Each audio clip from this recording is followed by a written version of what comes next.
معاویہ کہتے ہیں باجی کہ میں نے نبی صلی اللہ علیہ وسلم سے عرض کیا یا رسول اللہ صلی اللہ علیہ وسلم ہم اپنی عورتوں کے کس حصے میں آئیں اور کس حصے کو چھوڑیں.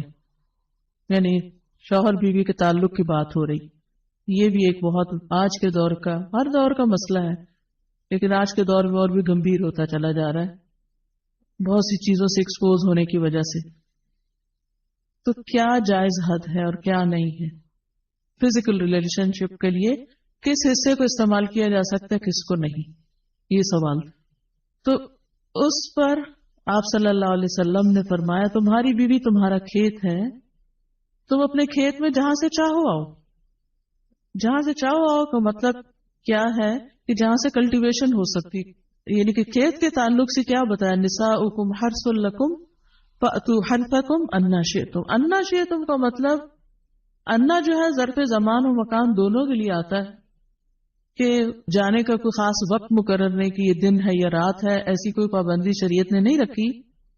اور اسی طرح جب کھیت کہہ کے بیوی کو بتایا گیا تو اس میں اس کی یعنی کہ اس کی قدر و قیمت اور اس کی حفاظت اور اس کی سرسبزی اور خوشحالی اور وہ ساری چیزیں اپنی جگہ ہے.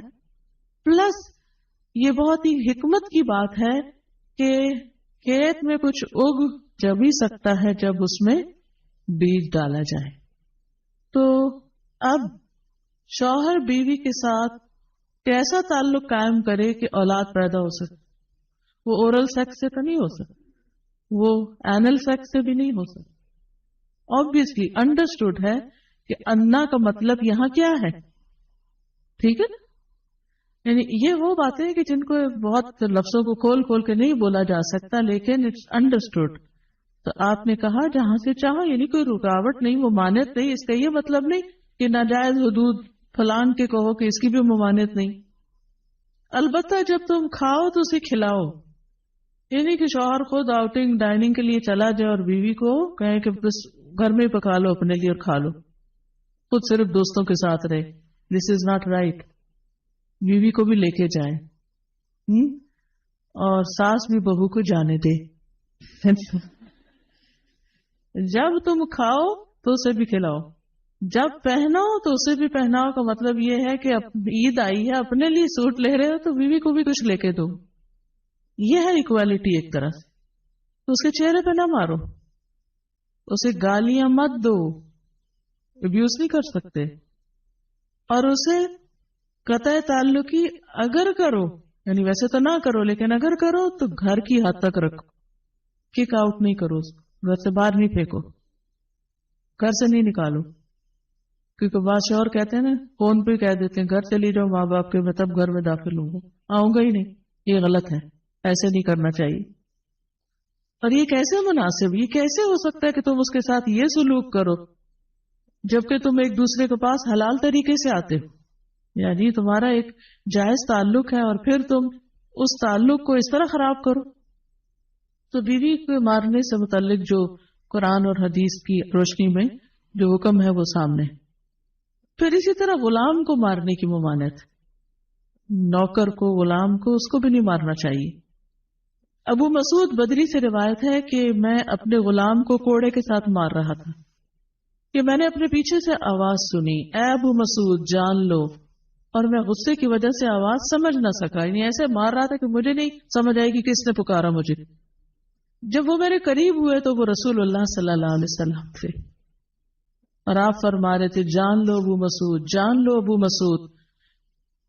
کہتے ہیں میں نے اپنے ہاتھ سے کوڑا پھینک دیا تو آپ نے فرمایا جان لو ابو مسعود یعنی آپ بار بار فرما رہے تھے اللہ تم پر زیادہ قدرت رکھتا ہے تمہاری اس غلام پر قدرت سے یعنی جتنا تم اس غلام پہ قدرت رکھتے ہو اللہ اس سے زیادہ تم پہ قدرت رکھتا ہے یعنی تمہیں مارے گا.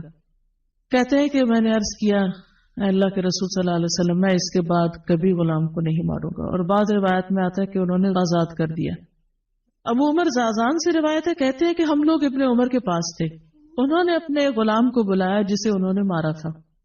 انہوں نے اس کی پیٹھ کھول کر دیکھی کہا کیا تمہیں تکلیف ہو رہی ہے اس نے کہا نہیں. اس کے بعد ابن عمر نے غلام کو آزاد کر دیا اور ایک تنکا زمین سے اٹھایا اور کہا کہ مجھے اس کا اتنا بھی اجر نہیں ملے گا جتنا اس تنکے کا وزن ہے۔ میں نے کہا ابو عبد الرحمن آپ ایسے کیوں کہہ رہے ہیں؟ انہوں نے کہا کہ میں نے رسول اللہ صلی اللہ علیہ وسلم کو فرماتے ہوئے سنا، جو شخص اپنے غلام کو بے قصور یعنی حد شرعی کے علاوہ مارے یا اس کے چہرے پہ تمانچہ مارے تو اس کا کفارہ ہی کہ اسے آزاد کر دی، کفارہ ہے، اس آزادی کا ثواب کوئی نہیں تنگ کے برابر بھی۔ یعنی بعض اوقات تم سہتے ہیں بڑی نیکی کی لیکن اس میں تو چھوٹ بھی جائے تو وہ بھی بہت بڑی بات۔ صحابہ کرام جو تھے وہ خاص طور پر اس سے محتاط رہتے اور غلاموں سے درگزر کرتے تھے۔ ابو لیلہ کہتے ہیں کہ سلمان رضی اللہ عنہ نکلے، وہ اپنی سواری کو چارہ کھلاتے تھے تو وہ ہودے سے گرتا رہتا۔ ہودہ کیا کہتے ہیں؟ وہ چیز محمل باسکٹ کہہ لیں جس میں اس کا چارہ رکھ کے دیا جاتا۔ اس پر انہوں نے اپنے خادم سے کہا اگر مجھے قصاص کا خوف نہ ہوتا تو میں تمہاری پٹائی کرتا کہ تم نے ایسی چیز کیوں جانور کے آگے رکھی۔ تو مطلب یہ کہ